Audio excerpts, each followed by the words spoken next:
Hello and welcome to the Feeling Good podcast. I am your host, Fabrice and I, and joining me here in the Murrieta studios is Dr. David Byrne. Hi, David. Hi, Fabrice. Dr. David Byrne has been a pioneer in the development of cognitive therapy, and he is the creator of the new team therapy. He is the author of Feeling Good, which has sold over 5 million copies in the United States and has been translated into over 20 languages. He is an emeritus adjunct clinical professor of psychiatry at the Stanford University School of Medicine. Welcome to episode 90 of the Feeling Good podcast. Today we will be rebroadcasting a interview that you did, David, with Roy Germano. Roy Germano is publishing this podcast called The Other Side, and it's quite interesting because he discusses issues of various sorts, social and political. He invites a lot of innovative thinkers like you, and topics include immigration, race, the environment, mental health practice, politics, foreign policy, and so on. And in this case, he interviewed you in part on antidepressants and their lack of efficacy, as we've talked about before. But what I liked about this podcast episode is it gets into some more personal topics, and so our listeners will get to maybe know a little bit more about you. And he talks about you talk about how you published your first book. Yeah. Yes, which was very, very, very difficult. Kind of a miracle that I got Feeling Good published. And we talked about why I left academic work to go into clinical practice and other really, really neat topics. It was a fun interview, so I hope people enjoy it. Also, I think you mentioned he's on the faculty at NYU, New York University. Yeah.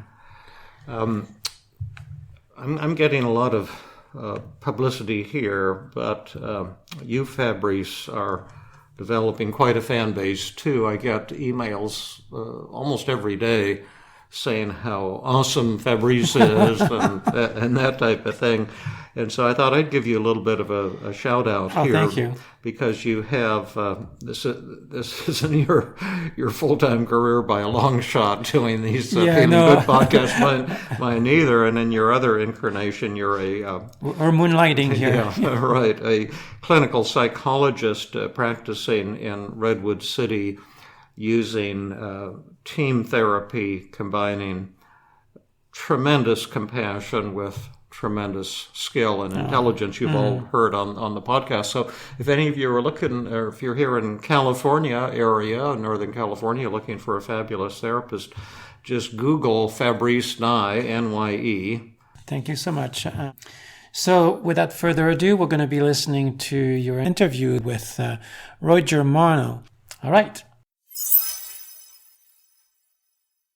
My guest today is Dr. David Byrne, and I wanted to have David on the show because he's a renowned psychiatrist and the pioneer of a very popular drug-free treatment for depression and anxiety called cognitive behavioral therapy, or sometimes called CBT. And you may actually know David's name because he's written numerous books, including a very important best-selling book called Feeling Good, The New Mood Therapy, which has sold over 5 million copies and helped people all over the world. David's writing is so accessible and fun to read, but if you're not interested in reading the book, or you don't have time or whatever, or you just want to complement your reading of the book, I recommend that you check out David's podcast, which is aptly named the Feeling Good Podcast.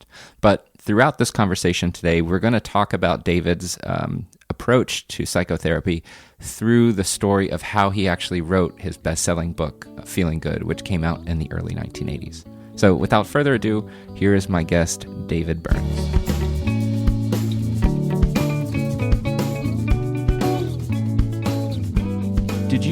When you started Feeling Good, did you just start writing, or did you have this idea and you proposed it, or how did that work? It wasn't anything like that, but after I left, I had a full-time career at the University of Pennsylvania Medical School after my residency in psychiatry.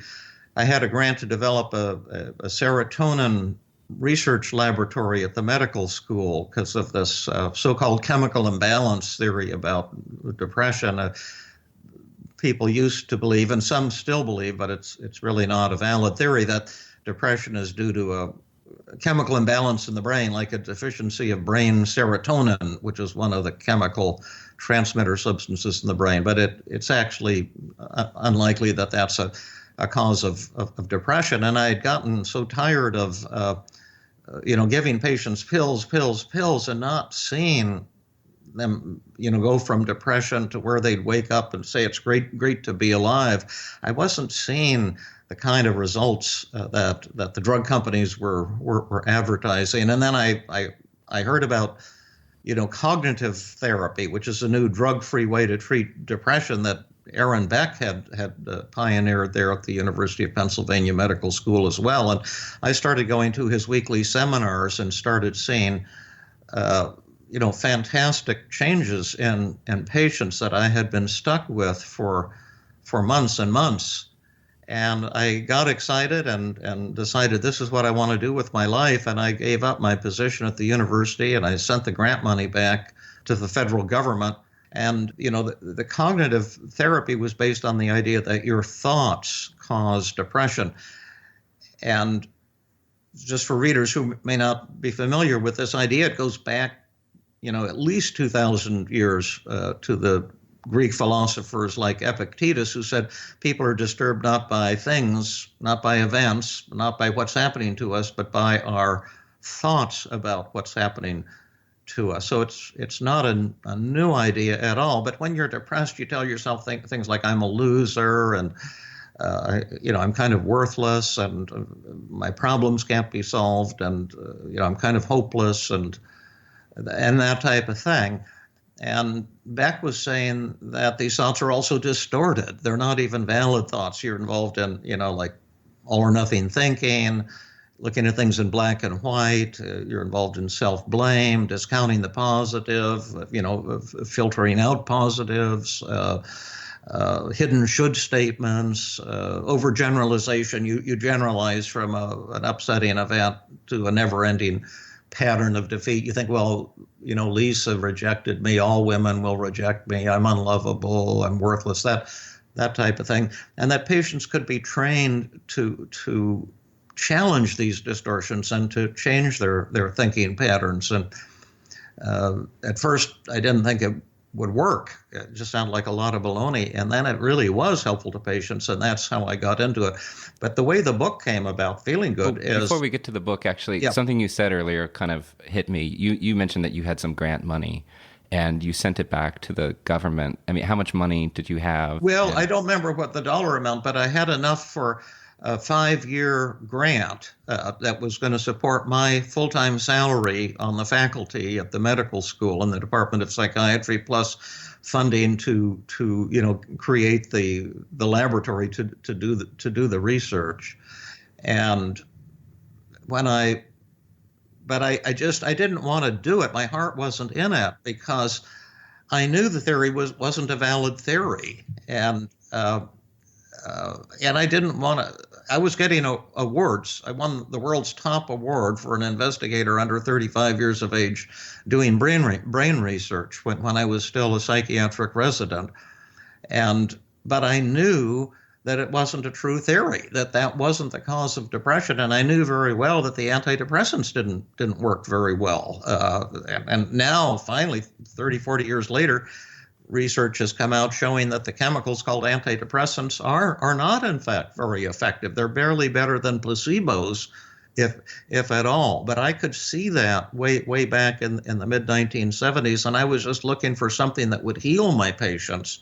But they put tremendous pressure on me to stay in the medical school full-time on the faculty.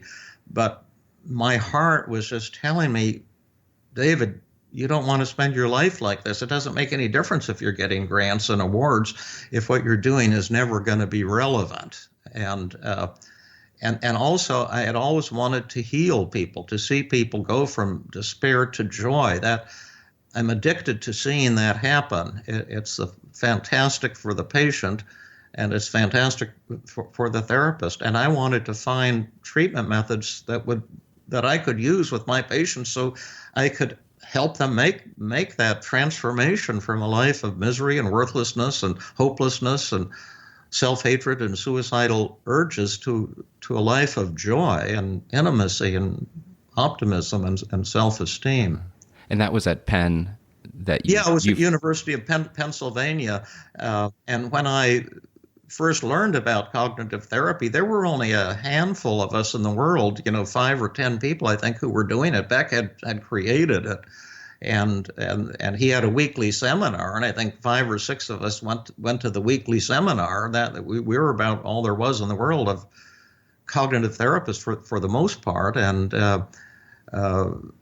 then after I wrote Feeling Good, and it finally became a bestseller, and the research started coming out, then cognitive therapy has become now, I think, the most widely used form of psychotherapy in the world. So you made a pretty good bet at the time, but I mean, how did that feel in that moment? As you're giving up the grant money, were you 100% sure? Well, I was just torn for about 2 or 3 months because like my mentors on the faculty were saying, if you go into private practice and leave the full-time university thing, you're burning bridges. You'll never again do research. There's never any coming back. And they were saying, look, you have pretty much already seen as one of the top people in the world in this area of, brain serotonin research. You can get grants. They were promising me all kinds of things, and I wanted to please them, and I wanted to do the right thing, but I just felt tension and unhappiness.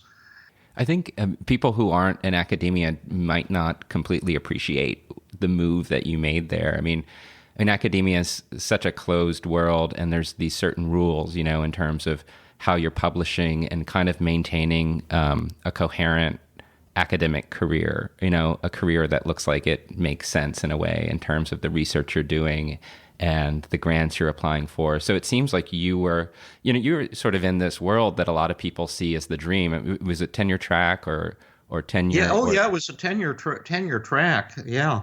I was even offered a department chairmanship in Indiana when I was still a psychiatric resident because of my research on brain serotonin metabolism. And, they were saying, you've got the world by the tail. And then when you go into private practice, that's no prestige there. You see, the prestige is to be a full-time professor, in the medical school. That's, kind of the thing to do if you're able to do that. And, So it's this very hard club to get into, and it seems like you were a full member, and you basically said that this isn't for me, and left that.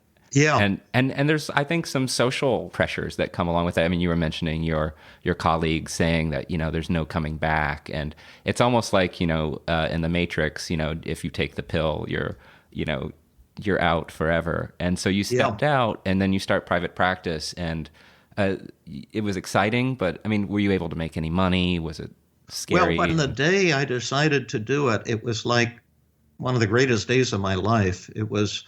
I just felt such joy and such relief. But at first, I didn't have many patients, and when I had so I had a lot of time on my hands, and when I was a research fellow at the university and a junior faculty member, I was working like 80 hours a week on these brain research projects with, computer simulation, and it was very labor intensive, and it was like being on an emotional roller coaster, and it was very intense. And all of a sudden I had this time on my hands, and one day Beck said, would I like to be a co-author on the textbook on cognitive therapy that he was writing? And he had about 4 or 5 others. Brian Shaw, I think, was one. Gary Emery was another. And I said, Dr. Beck, you've got enough people to write the textbook for the therapists, for the psychiatrists and psychologists, but I think the patients need their little kind of a textbook too, because I'm teaching the same certain things over and over in therapy. And if we had a book for patients, with that I said, I've been creating handouts for my patients, handouts that they really like the list of 10 cognitive distortions. Was one of my patients said, "Why don't you make a list of these 10 distortions and then hand it to us, and it'll help us." So I ran home that night and made this list of 10 distortions. All or nothing thinking, overgeneralization, jumping to conclusions, self-blame, all of that stuff. Started handing it to patients, and they just loved it. And they said, "Give us more of these handouts." I said, to Beck, I think I could maybe write something for the general public, and it wouldn't be as prestigious as your textbook, but it might make an even greater impact. And so that's what I decided to do, to take that extra time I had on my hands and see if I could start writing. At first, I just thought of it more as handouts for patients, but then I would hand them to patients, and they said, "Boy, this is really helping us." I was getting such tremendous feedback that I had the feeling I was on the right track. And then one day, Dr. Beck handed me a postcard he'd gotten from some New York agent who was wanting to, somebody to write a book on something having to do with depression, and he would agent it. And Beck said, "Well, here, if you're really going to turn it into a book, maybe this guy would want to be your agent." And so I'd never met the guy. I contacted him via phone and signed a contract to give him 10% of the royalties. And Beck was your colleague at Penn. Yeah, he was like the father of cognitive therapy. He was much older, and he was a full professor, but he had kind of created this concept of cognitive therapy. And you learned this when you were on faculty at the medical school. Yeah, when Penn. I was still a research fellow doing the biological research, the department chairman said, "Well, if you're looking for something new to help your patients, Beck has this weekly seminar and this new thing called cognitive therapy. Why don't you go and check it out?" And I heard it had to do with changing negative thinking patterns. And I said, "Oh, that's rubbish. I know my patients tell themselves negative things, and the people listening to the podcast now, many of them have experienced the same, beating up on yourself. I screwed up. I shouldn't have made that mistake. I should be better than I am. Feeling like you're worthless or inferior, not as good as you should be." And I knew that my patients had these negative thoughts, but I did not believe that you could train people to change these thinking patterns and their depression would improve. That part I thought was baloney. And then just by going to his weekly seminar, it was an hour-and-a-half seminar, as I recall, I started trying the techniques on patients I was stuck with. And they started to turn the corner on depression. I couldn't believe it. And so you're learning these ideas, you're putting them into your own private practice, you're making these handouts, and in a sense, developing the field yourself, just almost through your practice and creating the handouts. Yes, and creating the cognitive therapy as I was going along, because Beck had a few distortions and he had a few techniques, but it wasn't a real rich matrix. It was great. It was a breakthrough, but I created tons of more techniques, methods patients could use to challenge different kinds of distortions, different kinds of negative thoughts. And I just started adding to it. I have strengths and weaknesses. I have tons of flaws.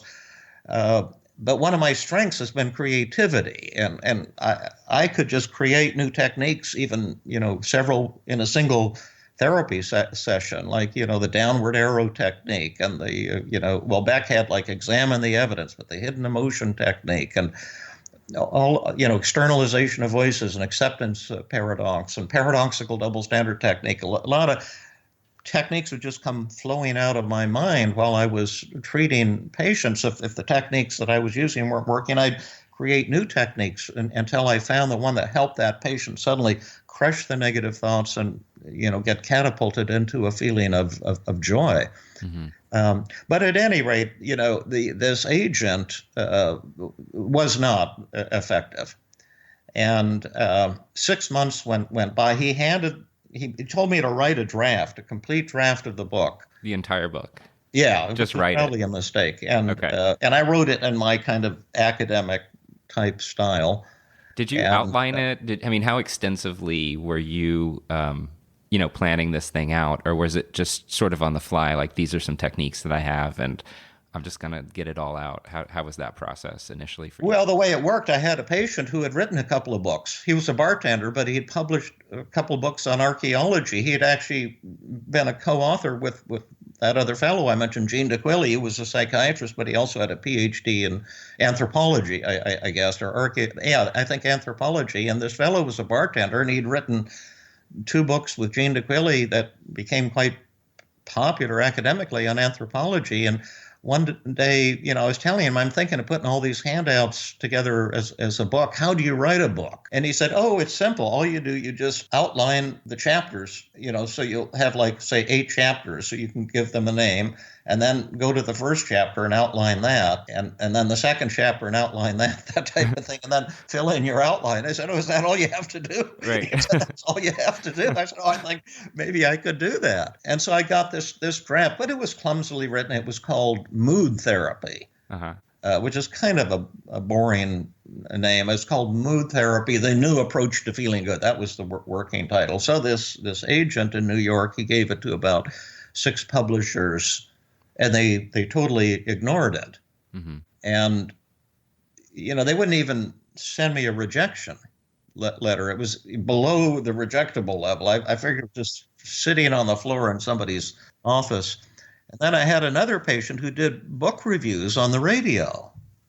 And I said that I had this book and nothing was happening. He said, well, give me a copy of the draft of your book and I'll read it and tell you what I think next session. And so I gave him, a photocopied copy of it. And then he came back a week later and says, this is really an excellent book. It ought to be published, but your agent doesn't have any credibility in New York, the fellow you're working with. And what you ought to do is just tell him that you'll honor the 10% on your contract, this contract you signed, if he'll agree to stop representing you. And that you can tell him you're going to represent yourself. And the last thing that you want him to do is tell those 10 publishers that they've got 10 days to either accept or reject the manuscript. And that if you don't hear from them within 10 days, you'll withdraw the manuscript. And so I said to the agent, tell this to these 6 publishers. And he says, no, that's stupid. That's terrible. It's good that they don't respond, that they haven't rejected it yet. This is the worst thing in the world to do. He said, it's not going to work. And I said, I don't care. That's the last thing I want you to do in representing me. And if you want your 10%, you must do this. So he reluctantly agreed. And then he gave me the names and phone numbers of these 6 publishers. And so the 10 days went by, and it was Friday, was the 10th day. And as 5:30 p.m. approached, I realized I was screwed. And so just on impulse, I called one of the publishers, just random. I had these 6 phone numbers. They were major publishers. And so this woman answered the telephone. I won't give her name, but she said, oh, I'm Mrs. So-and-so. I'm the owner of, such and such, Random House or whatever, publisher it was. And I said, oh, I'm Dr. Burns. She said, oh, Dr. Burns, I'm so sorry we haven't gotten back to you in the 10 days. Your rejection letter is in the typewriter here, and the secretary didn't have time to finish it before she went home tonight. And I said, oh, you decided to reject the manuscript. And I thought, oh, gosh, I've got someone on the line. At least I've got a rejection. That's a starting point. And I said, well, listen, could you tell me, just because I don't get a chance to talk to people of your stature hardly ever, in fact, never, could you just tell me why you decided to reject it? At least I could learn a little something. And she said, oh, well, it's really boring. Your writing style is boring, and the topic of depression is boring. Nobody would want this book. And then I was thinking about, my 5 secrets of effective communication that I wrote about in Feeling Good, and I teach to therapists and my other books as well. And so I thought, just use the disarming technique, agree with her, and use stroking, compliment her. And I said, oh, well, Mrs. So-and-so, I'm kind of excited to hear that from you because I totally agree. And we have so-and-so on our faculty who has a book with you on weight loss that's on the bestseller list. And he told me how wonderful you were to work with. And I think my book is going to eventually become a bestseller, but I would need to work with someone like you who could show me how to popularize my writing and make it available, more to the general public. And she said, oh, really? So-and-so was saying I'm great. I said, oh, yeah. He said, you're the best in the business for this type of thing. And so I'm kind of disappointed because you were the one I was hoping to work with. And by the way, I shouldn't say this, but my colleague had said she was a and terrible to work with. You're not gonna This is say what that. I think is so interesting about your work. And, a lot of people's impulse, they hear, oh, your rejection letters in the typewriter. Yeah. They would either close up. I mean, I would Yeah. probably just say, oh, well, thank you, and then Yeah. hang up. Or Yeah. I would say, well, screw you. Why? I don't know if I'd say that to a publisher, but I would definitely feel like, screw this That's what you person. think. How insulting that Yeah. you just told me, oh, it's in the typewriter, and we just didn't have time to finish it. Yeah. Not only are we rejecting you, we didn't have time to fully reject you. Yeah, exactly. You weren't worth it. But anyway, when I started throwing the compliments at her, she perked right up and she said, oh, well, I'm wondering, she said, would you be willing to work with a ghostwriter? And I said, oh, ghostwriter, that would be a dream come true. Well, I was internally thinking, hell no, I don't want to work with a ghostwriter. But I told her, yeah, what a great idea. I said, do you know any ghostwriters?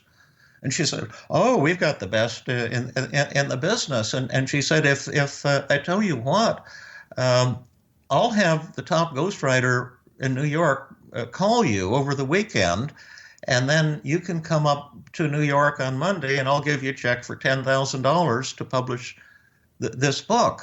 And I said, oh my gosh, what a dream come true. That's a good starting place for a negotiation. And sure, have the person call me. So this ghostwriter called me and all of that. But I really didn't want to work with this woman. But then, so then on Monday morning, but I had something, that gave me a little something. And then I called HarperCollins because I knew they were really a top company.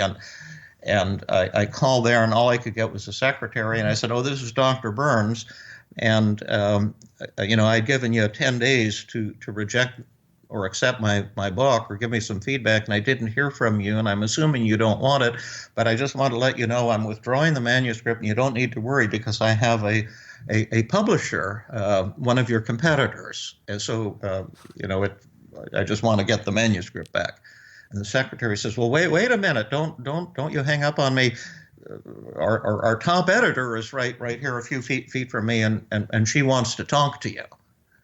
And, this is the idea that you only want what you can't get, and you never want what you can get. You see, so I was presenting myself in a friendly way, but, I'm taken type of thing.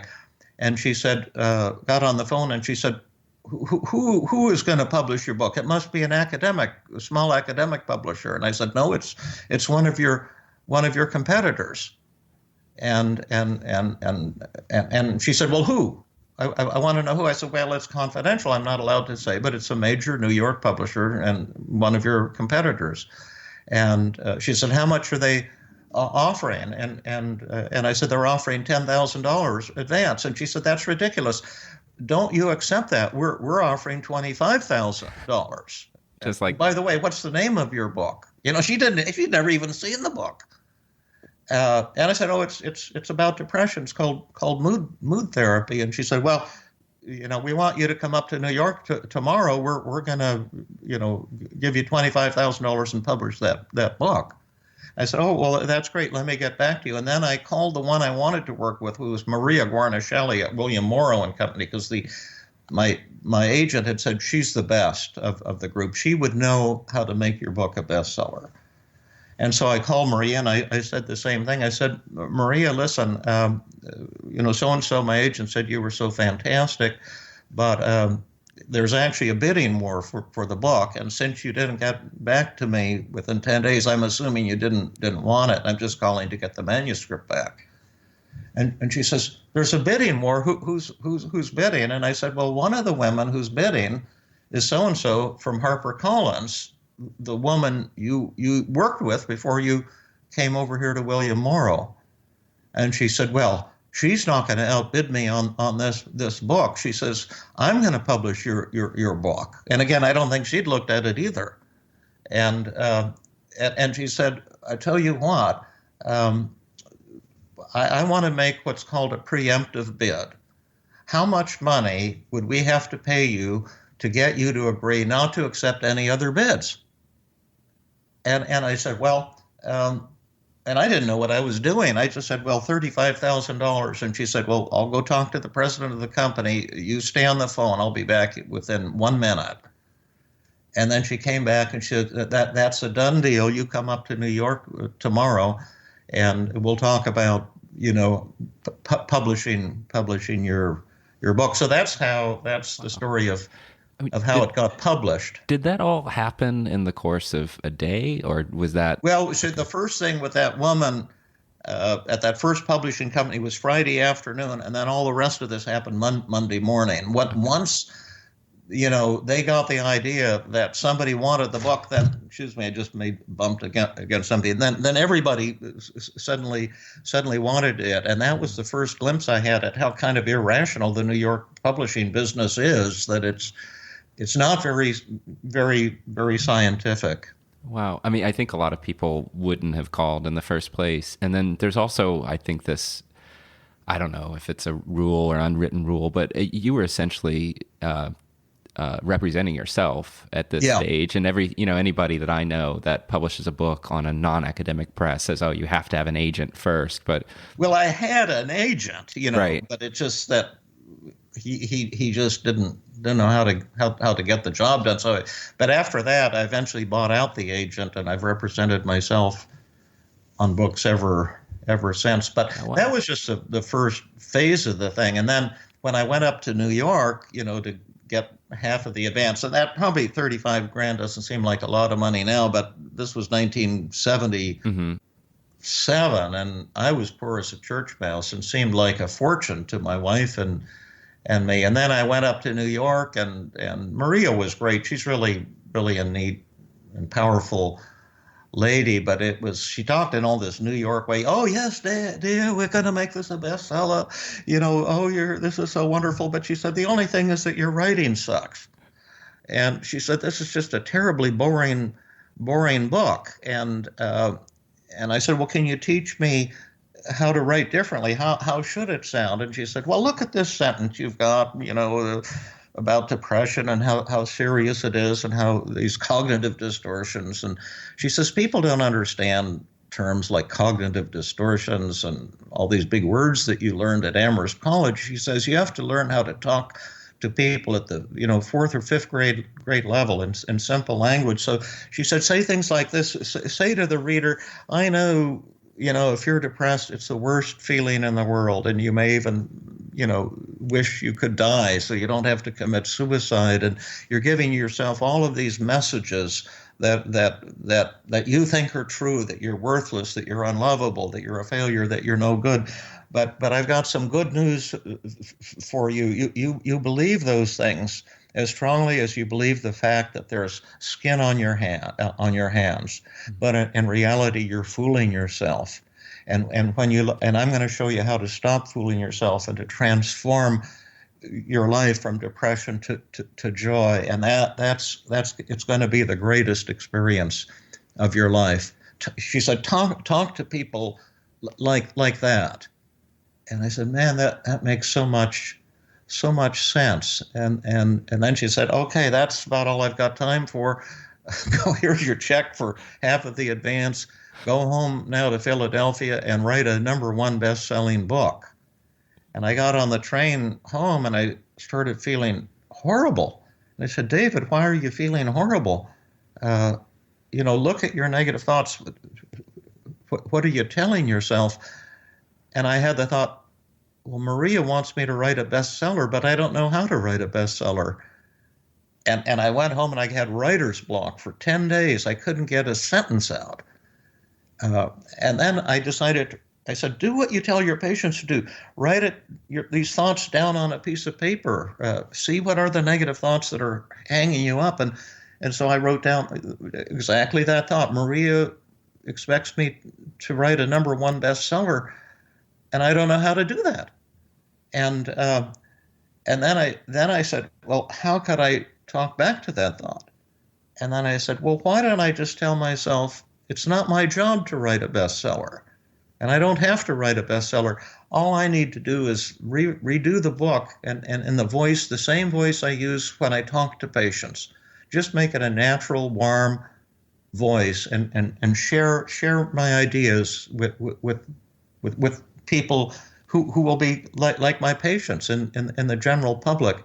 That's something I can do, and it's going to be Maria's job to make it a bestseller. I don't have to do that. I just have to write a warm and helpful book, and that's something I can do. And when I had that thought, it was like my depression and my anxiety just disappeared in a flash. I would say in 5 seconds, it completely disappeared.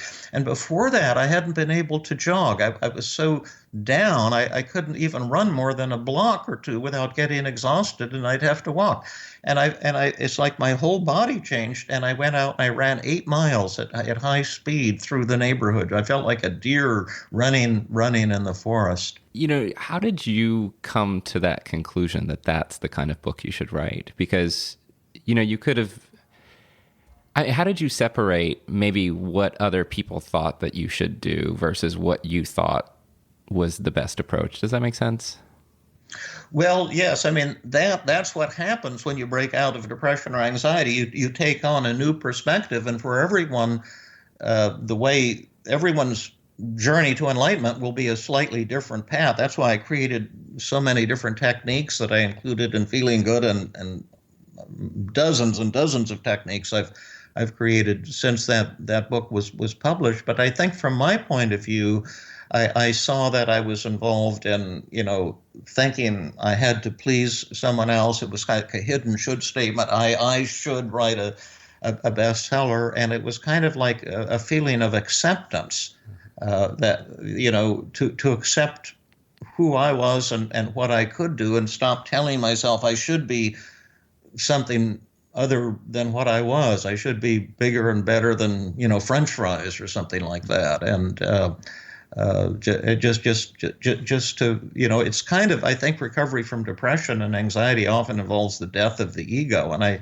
just had this idea I was supposed to be this important person, and I was supposed to please Maria, and I was supposed to be like these high-powered New York people, and I just let go of that. And that's a message that for me, I've learned over and over, throughout my life. It's that with my humanness, my vulnerability, I can generally touch people, patients and students alike, far more effectively than when I'm, trying to be something that I'm not. Well, the last chapter in that publishing thing, so the book got published, and at the last minute, I changed the name from Mood Therapy to Feeling Good. I was in a taxi going up to New York just before it was published, and I was in a taxi from the train station over to the William Morrow and Company's offices, and I just on impulse, I asked the taxi driver, I said, if you were in a bookstore and there were 2 books, and one was called Mood Therapy, the other was called Feeling Good, which one would you buy? And he said, you got to be crazy to ask that question. Isn't the answer obvious? I said, you're right, it's obvious. And I went and I said, Maria, we've got to change the name from Mood Therapy, the new approach to feeling good, to Feeling Good, the new mood therapy. She said, we can't do that. It's on the microfiche. All the bookstores have ordered it under that name, Mood Therapy. It's too late. It's impossible. I said, Maria, we've got to. The book will be dead if it's called Mood Therapy. It's such a boring, drab title. So she shrieked and protested, but she finally gave in and changed it to Feeling Good. So then it was published, Feeling Good, the new mood therapy. But then she called me right after it was published and said, now, David, here's something I want you to know. Most of our books lose money. 90% of our books lose money. And only a very few, go over big, and then we make our profits from those few. And so the president of the company creates a loser list after we publish our books, and those are the books we'll support, are the ones that are on the winner list, and the ones we won't support are on the loser list. And your book is the top book on the loser list. And the president has determined that your book has no chance for commercial success. And so there's no budget for marketing or touring or promotion or anything. And so you're going to have to do all of that on your own. And we sent it out for serialization to the 10 top magazines, Reader's Digest and Ladies' Home Journal and Cosmopolitan and, all Red Book and all of these magazines. And she said every one of them rejected your book. And so here's the names and phone numbers, of those 10 magazines. And you might want to just start there and call them and persuade them to change their minds. It was exactly the same as with that publisher. And that's all I had to go on. And I called these 10 publishers, these magazines, and I would get like somebody at Ladies' Home Journal or something, like a secretary, receptionist, and say, I'm Dr. Burns, and I understand your magazine rejected my book, Feeling Good, for serialization, but I wanted to talk about somebody because I really think you should do serialization on it. And then they would say things like, please, Dr. Burns, we consider this phone harassment. And once we've rejected a book, that's an irreversible decision, and we really just don't want to be bothered by you anymore.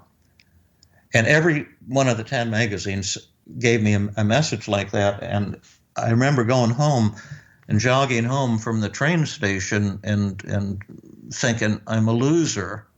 And then I would shout out, no, I'm a winner. I'm not going to give up type of thing. I would shout it out loud while I was jogging. And then when I went home to my wonderful wife, Melanie, I said, Melanie, we have to celebrate tonight. And she said, oh, that's great. Why is that? I said, because I've been rejected by 10 magazines in the most hostile way. And no one's interested in my book, Feeling Good. And she said, then why should we celebrate? I said, well, anyone can celebrate when they win. You don't need to celebrate when you win because you feel fantastic. You need to celebrate when you lose because that's when you need support. So we went out and celebrated. And I just persisted like crazy. And the book would sell out. They'd print a few thousand more. It would sell out. They'd print a few thousand more. And this went on for 8 years. And I didn't get a shot at a national television show until 8 years after it was released. I just had rejection after rejection. I had literally hundreds, probably thousands of rejections from TV shows and radio shows. And so for 8 years, it comes out in 1980, and then you spend the next 8 years with very little, if no support from your publisher, just trying to get the book out there. Yeah, okay. That's exactly what happened. And then in 1988, but I had been on a little tiny TV show that I got in Cleveland. That's a market, a really nice market. It's small, so you can kind of get on radio and TV there. And I finally got a TV interview on this show called The Morning Exchange. This was like probably 84 or something like that. And I think I was in there for a workshop or something. And then somehow somebody lined up, oh, would you like to be on this TV show and talk about your book? I said, oh, man, that would be fantastic. And so I got on this Morning Exchange, and it was a really friendly, nice TV show. You sat on couches, and there were these two really friendly hosts. And so I, talked about depression and stuff. And then afterwards, one of the producers said, I really liked your interview, and could you help me a little bit right now? And I said, well, sure, I'd love to do that. And she was quite depressed because she just adopted a 12-year-old daughter, and the girl she adopted was apparently emotionally very troubled and running away from home, and this producer was just thinking she was a bad mom and beating up on herself. And I helped her kind of get over that. And then when I went back to Philadelphia, I wrote her a thank you note for having me on the show, and said, how much it had meant to me. And that was the end of it. And then 1988, I got a phone call from her. And she said, do you remember me in the interview you did on the Morning Exchange? I said, yeah, I remember really well. And she said, well, you helped me a lot. And I told myself that if I ever got on a big TV show, a national show, you were going to be my first host, my first guest. I want to return the favor to you. And she said, one of the producers on the Phil Donahue show, left the show. And so I just moved to New York today, and I'm producing my first Phil Donahue show in 2 days. For people who were born after, say, 1990, Phil Donahue, he was massive.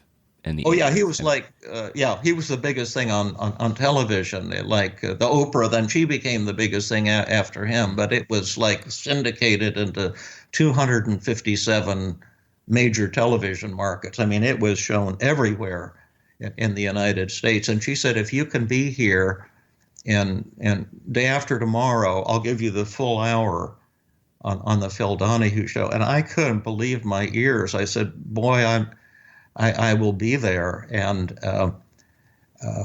so we went up, and Phil Donahue had just had a friend die. And so he was a little down too. And so we started talking about depression and things, and they had my book up there, and just about, 10 or 15 minutes into the first segment, this woman in the audience asked a question. She said, "Oh, are you the person who wrote Feeling Good?" And I said, "Yeah, that's kind of what the show is about today." And she said, "Well, my son was going to commit suicide, and somebody gave him a copy of your book, Feeling Good, and he read it, and he recovered rapidly. And you saved my son's life. God bless you, Dr. Burns. I never thought I'd have a chance to meet you or find out who you are, but I think everyone in America should buy a copy of this book, Feeling Good." And this is while the show is being taped, or before the show? Yeah, it was taped for release in 3 weeks. Right, so she says she's an audience member. And then it goes out for syndication. Right. So she's an audience member, and she says this during the show. And yes. Then this appears on the show. So suddenly you're on Donahue with this book you wrote 8 years ago that you've been trying to promote. You're on the biggest daytime TV show, the Oprah of its time. Yeah, and it became like an infomercial. Other people said, "Oh, I read that book too. Is that what the show is about?" Yes, that book is fantastic. And I couldn't believe it. And it was the longest recorded segment on Donahue without a commercial break. He just let the people in the audience start doing this. And they went on, I think, for 32 minutes without a commercial break. And I was on for the full hour, but it was this long, segment. It was just fantastic. And then within 10 minutes of the end of the show, once it was broadcast, it sold out everywhere, and it sold more copies than it had. In 10 minutes, it sold more in the previous 8 years put together, and it went to the number one position on all of the bestseller list overnight. And it was a fantastic thing. So anyway, and then that really changed my life and career quite a bit too. Once it started selling, and now it's sold over 5 million copies in the U.S. and it's been translated into 30 or 40 languages. But it wasn't so that you asked, was it an overnight thing and that I wrote a book and the next day it was a bestseller? No, that's not the way it happened.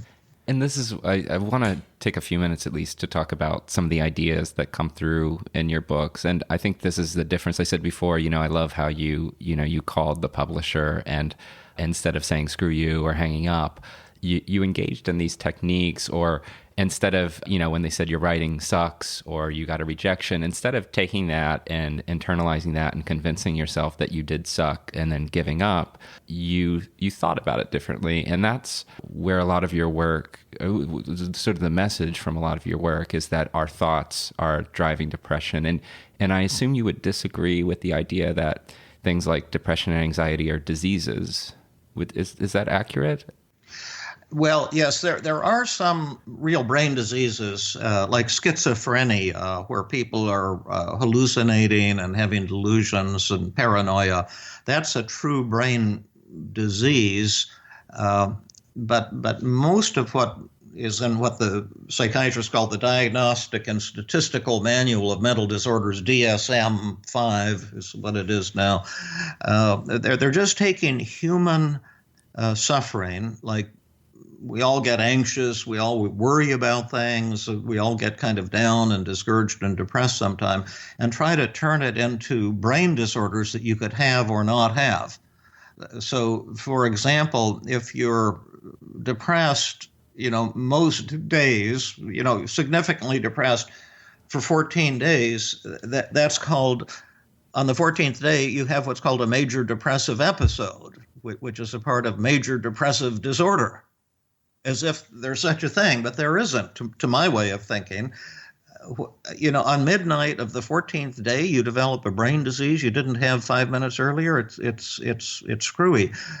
And the reason this is happening is that, in my opinion, and I can say this because I am a psychiatrist, is that I think psychiatry has always been the weakest specialty in medicine. And psychoanalysis was viewed as kind of a kooky thing. You lie on a couch for 5 years and, free associate, and something good is supposed to come out of that.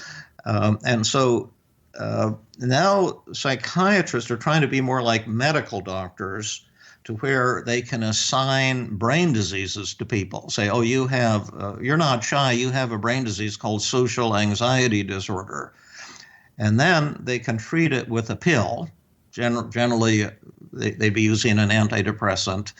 And then they don't have to talk to patients. They don't have to learn psychotherapy. They can just assign these so-called brain disorders and prescribe medications. Now, in my part of the country, in California, you can get a lot of money from insurance companies for just a 5-minute follow-up drug management session.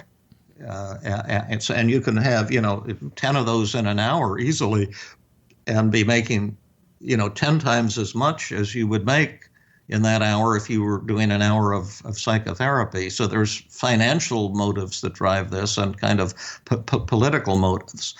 But I prefer to say to somebody, yeah, you're shy, you have, severe social anxiety. I've developed about 60 little brief 5-item scales that you can measure all of these so-called brain disorders, but as continuums, not as dichotomies. In other words, how shy are you? On a 0 to 20 scale, say. A lot of the scores on this go from 0 to 20. And then to say the good news is, we have fantastic ways of helping you overcome your shyness. In fact, that's one of the many of so-called anxiety disorders that I've myself personally suffered from. And I can, I've gotten out of all of them, and I can show you how to overcome that and transform your love life from rags to riches. And what a great thing that's going to be. And so you're helping someone with their suffering, not helping them get out of a brain disorder. Mm-hmm. And now with the new innovation I've created in my training groups at Stanford Medical School, where I'm now also on the voluntary faculty, and we're developing even more powerful forms of psychotherapy than the original cognitive therapy, which is very good. But we have even newer and more powerful techniques, and part of them has to do with showing people that when you're depressed and when you're anxious, it's not so much a brain disease. It's a manifestation of your core values and what's the most beautiful part about you. Because for example, when people are depressed, they're beating up on themselves, giving themselves negative messages. Well, those negative messages, that shows that you've got high standards, and what a great thing that is. And then when you tell yourself you're a failure, you're defective, that you do have many flaws, and you're being honest about that and courageous, and you're being accountable. And we kind of show people how to become proud of their symptoms of depression and anxiety rather than ashamed, how it's really coming from their core values as a human being. And then the paradox is once they're no longer ashamed of their depression and anxiety, the resistance to change disappears, and they become highly motivated to work with the therapist. And then because of that, we're now seeing people recover at speeds I would have thought impossible even 10 years ago. It's the new, what we call team CBT, or team cognitive behavior therapy, is kind of like cognitive behavior therapy on steroids, and we feel that we have now another major breakthrough in the treatment of depression and all of the anxiety disorders. I mean, some people that are hearing this for the first time and who haven't read your books would maybe wonder how anything you're saying is different than just, like think positively, put on a happy face and everything will be fine. Well, that's why I originally rejected cognitive therapy. I thought it would be that kind of baloney. And telling people to cheer up and put on a happy face or think about yourself positively not only is never helpful to someone who's depressed, it's always kind of makes the situation worse because the person feels like they're being preached at or given advice. There's no empathy in that. It's just irritating, and the treatment methods are just so radically different from that. The goal is certainly to change the negative thinking pattern, but doing it through telling somebody to cheer up or think positively, that's just so that doesn't work in the extreme and totally ineffective. And that's definitely not cognitive behavioral therapy then. I mean, that's called being obnoxious. Okay. So say that there's somebody out there listening to this and they are interested in learning more about, finding a therapist who is trained in cognitive behavioral therapy, learning more about your work. Where would people even begin with something like that? Well, there's a number of resources.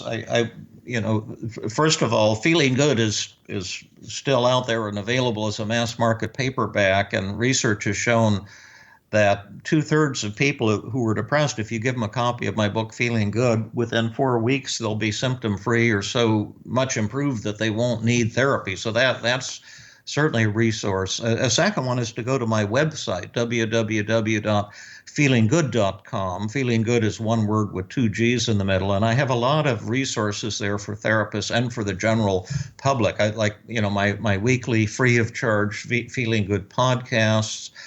There's tremendous blogs and tips on how to develop self-esteem, and for therapists, the 10 worst errors that therapists make and how to stop making them. There's a tremendous amount there. The team CBT is kind of the newest twist. One of my students from Stanford, Dr. Maor Katz, has developed a Feeling Good Institute here in Mountain View, California, and they have a lot of resources for patients to have intensive treatment or to find team CBT therapists around the country. They're www.feelinggoodinstitute.com.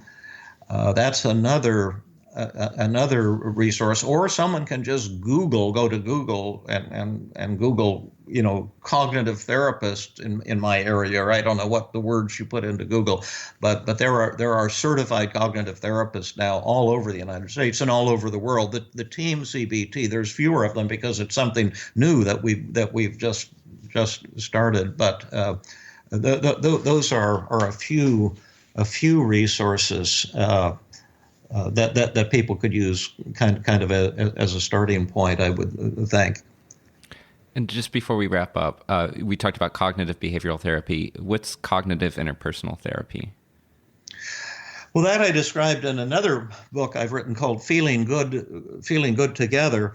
And it's a radically different thing from cognitive therapy. And just to give the simplest, quickest overview of it, the idea is that when you're in a conflict with somebody, probably 80% of the time you're seeing yourself as a victim, and and telling yourself that the other person is to blame for the problem.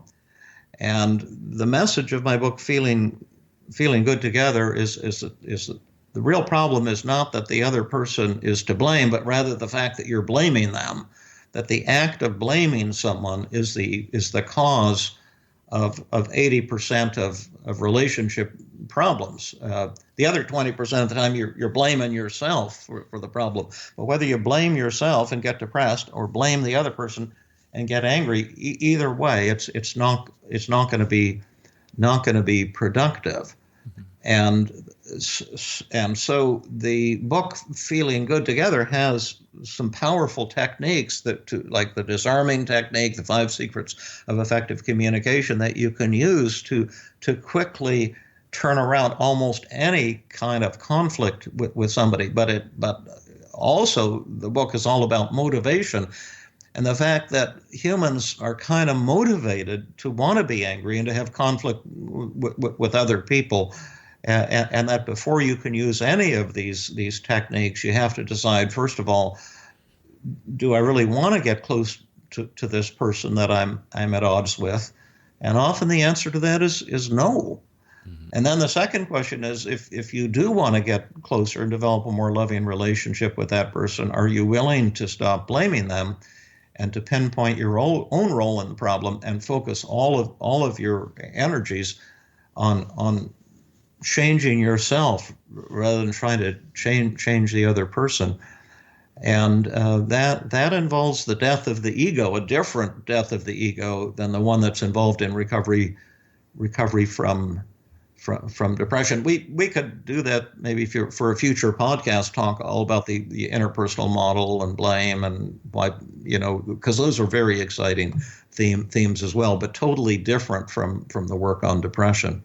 In fact, what I would say is depression is easier to treat because when you're depressed, you have the thought that you're worthless and that you're no good.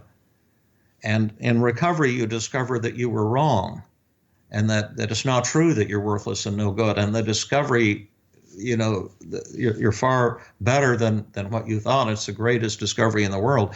Well, that's a pretty easy sell because everyone who's depressed would like to feel joy and to have self-esteem.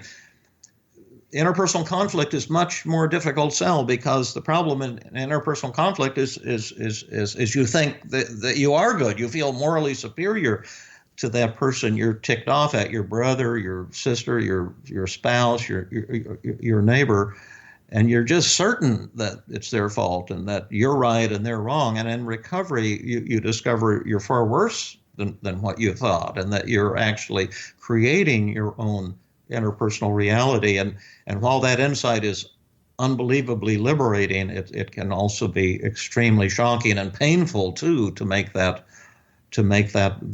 discovery. Yeah, I mean, I encourage people to pick up some of these books, David. I mean, this is the first time you and I have spoken, but in a way I feel like I know you because you write in such a familiar way. It feels like your voice is right there and it just flows so nicely.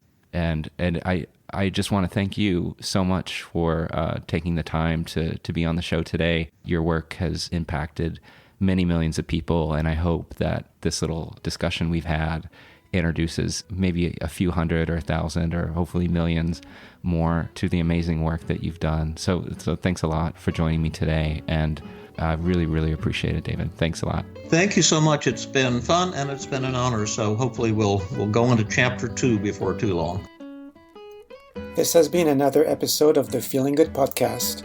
For more information, visit Dr. Byrne's website at feelinggood.com, where you will find the show notes for this podcast under the blog page, and where you can leave your comments and questions.